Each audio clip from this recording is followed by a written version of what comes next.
ज्येष्ठ इतिहास संशोधक व राजश्री शाहू महाराजांच्या विचारांचे खंदे पुरस्कर्ते म्हणून ओळख असलेल्या डॉक्टर जयसिंगराव पवार यांचे कोल्हापुरात निधन झालंय।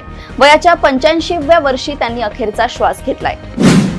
अमरावती शहर पोलीस आयुक्तालयाच्या परिसरात क्यूआरटी दलातील एका जवानाने स्वतःवर गोळी झाडून आत्महत्या केली आहे। पुण्यातील कृषी महाविद्यालयात विजेचा धक्का लागल्याने 23 वर्षीय विद्यार्थी चैतन्य चव्हाण याचा दुर्दैवी मृत्यू झालाय।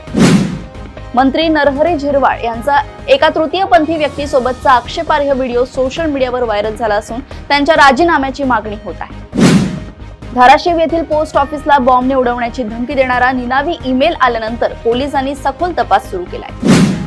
अमरावतीत भरधाव रुग्णवाहिकेने कारला धडक दिल्याने 8 वर्षीय मुलीचा मृत्यू झाला असून पोलीस उपनिरीक्षक आणि त्यांची पत्नी जखमी झाली आहे।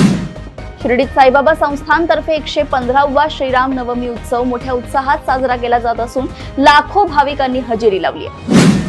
मुंबई उच्च न्यायालयाच्या निर्देशानुसार सर्व रेल्वे गाड्यांमध्ये पुढील स्थानकाची उद्घोषणा करणारी यंत्रणा लवकरच सुरू करण्यात येणार आहे। सातारा जिल्हा परिषद निवडणुकीदरम्यान अपहरण प्रकरणात पोलिसांनी एन्काउंटरचा कट असल्याचा गंभीर आरोप अनिल देसाई आणि संदीप मांडवे यांनी केलाय। अजित पवार अपघात प्रकरणात कोणताही कट असल्यास तो उघडकीस आणला जाईल असे मुख्यमंत्री देवेंद्र फडणवीस यांनी स्पष्ट केलंय। प्रदेशातील अशाच टॉप 10 बातम्या मी ऐश्वर्या आपल्यापर्यंत घेऊन येत राहील। तोपर्यंत बघत रहा देशोन्नती। नमस्कार।